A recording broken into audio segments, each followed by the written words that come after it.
আজকে রান্না করব শুকনো সিমাই। আর শুকনো সিমাইটা আমি খুব সুন্দর করে রান্না করি, একেবারে ঝরঝরে হয়। আমি এটাকে প্রথমেই ভেজে নিব।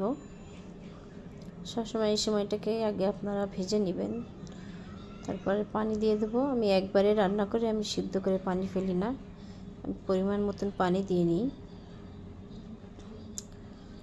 এরপর আগে অল্প করেই পানি দিয়ে নিতে হবে, বেশি পানি দেওয়া যাবে না, তাহলে সিমাইটা বেশি নরম হয়ে যাবে। আর এই শুকনো সিমাই বেশি নরম হলে ভালো লাগে না। আমি একটা ফল আর কাঠ দিয়ে দিলাম গরম মশলার, তারপরে চিনি পরিমাণ মতন দিচ্ছি, যে যেমন খাই।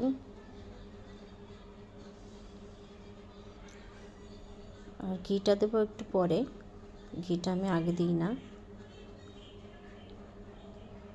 আমি এইভাবে সিমাই রান্না করি। আপনারা